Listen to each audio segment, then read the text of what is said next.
सिल्लोड तालुक्यातील तीर्थक्षेत्र आमसरी येथे कृषी दिन साजरा। आज दिनांक 1/7/2025 रोजी तीर्थक्षेत्र आमसरी येथे माजी मुख्यमंत्री वसंतराव नाईक यांच्या जयंती दिनानिमित्त पंचायत समिती व कृषी विभाग सिल्लोड यांच्या संयुक्त विद्यमाने कृषी दिन साजरा करण्यात आला। त्यानिमित्ताने तालुका कृषी अधिकारी सिल्लोड डाबके साहेब यांनी शेतकऱ्यांना कृषी विभागाच्या सर्व योजनांविषयी सखोल मार्गदर्शन केले। तसेच गटविकास अधिकारी पगार साहेब यांनी ग्रामविकास विभागाच्या सर्व योजनांविषयी गावकरी व शेतकरी यांना मार्गदर्शन केले। एवढी कृषी विभाग व पंचायत समिती सिल्लोड यांचे कर्मचारी तसेच गावच्या सरपंच वंदनाताई दांडगे, पोलीस पाटील, ग्रामपंचायत सदस्य, सर्व आजी माजी पदाधिकारी, शेतकरी, गावकरी बंधू भगिनी मोठ्या संख्येने उपस्थित होते, अशी माहिती आमसरी येथील भिकाजी वाघ यांनी दिली।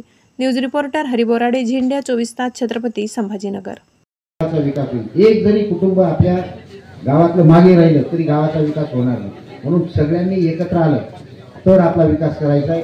अजून आज तर माझी पहिली भेट आहे। मी या गावाला साधारणतः दर 15 दिवसांनी येणार आहे। 15 दिवसांनी येणार, भेट देणार आणि काय काय करता येईल आपल्याला ते आपल्याला नियोजन करावं लागेल। मग याच्यामध्ये मात्र कोणी माझं स्पष्ट म्हणणं आहे, हे वेळाने करायचे नाही, याच्याच गल्लीत काम या त्याच्या गल्लीत काम घेऊ नका, असं काही होणार नाही। नियम सगळ्यांना सारखा राहील।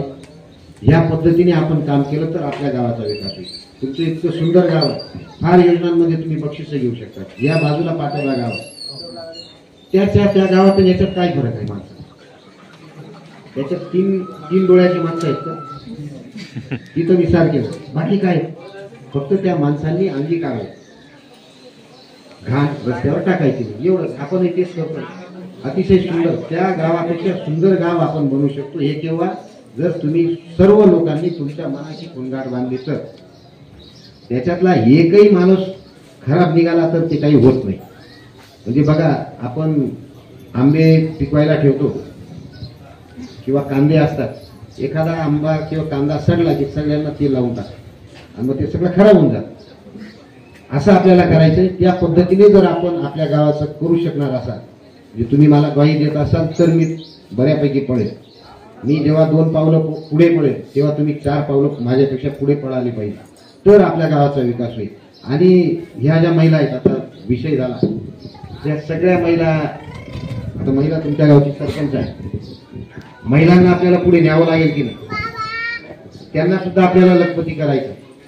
आणि मग हे करत असताना तुमच्या गावामध्ये बचत गट केले असतील, आहे का बचत गट? मग माझी फार साधी आणि सोपी संकल्पना आहे। महिला बचत गटाच्या प्रत्येक महिलेच्या घरी एक गाय किंवा एक म्हैस असावी, त्यांचं दुधाचं उत्पन्न व्हावं। म्हणजे त्यांनी सांगितलं पूरक, काही महिलांनी कोंबड्या घ्याव्या, काही महिलांनी शेळ्या घ्याव्या। म्हणजे हा जो पूरक एकदम सोपा विषय आहे। शेळीला किती चारा लागतो? गाई म्हशीला लागेल निश्चित, शेळीला बरोबर आहे।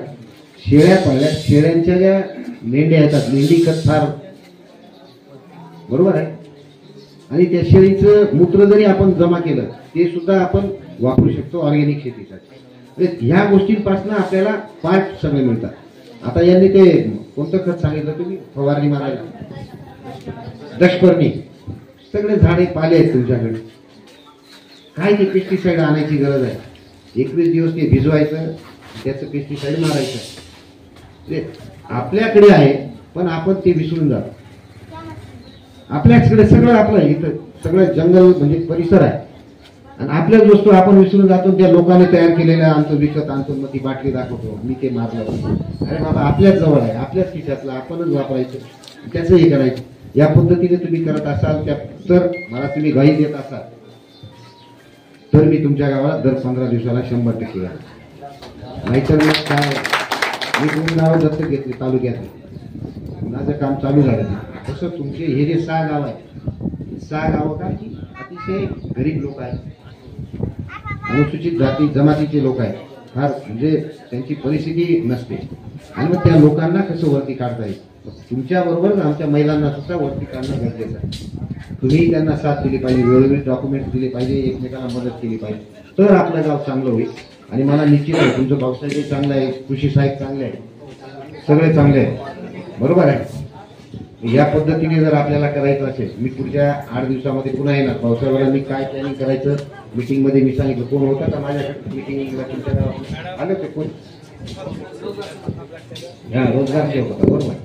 तिला सांगितलं आहे काय आपल्याला काम करायचं, त्या पद्धतीने जर तुम्ही कामं केली, त्या पद्धतीने कागदपत्र दिले पटापट, तर आपल्याला बऱ्यापैकी चांगलं काम करता येईल. आता आपण हे जलताराचं काम रावसाहेब नरेगाच्या माध्यमातून मी 1 ऑक्टोबरपासून सुरू करणार आहे. आता सगळे प्रस्ताव मंजूर करणार, आता पीक आहेत त्याच्यामुळे नुकसान होऊ देणार, पण 1 ऑक्टोबरपासून आपल्याला काम चालू करायचं. या वर्षाचा पावसाळा आपला वाया गेला, पण पुढच्या पावसाळ्यातलं पाणी 100% आपल्याला या गावात जिरवायचं आहे आणि तुम्हाला त्याचा इफेक्ट लगेच दिसेल.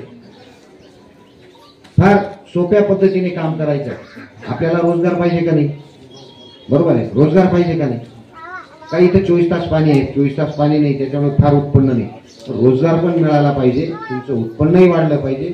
या पद्धतीने आपल्याला काम करायचं आहे. बाकी मी जास्त आता काही बोलणार नाही. तुम्हाला सगळ्यांना पुन्हा एकदा कृषी दिनाच्या मी शुभेच्छा देतो. तुम्ही मला या ठिकाणी बोलवलं म्हणजे माझी इच्छा होती, तुम्ही बोलवलं नाही पण माझी इच्छा होती. म्हणजे मला ते लोकांमध्ये जायचं म्हणजे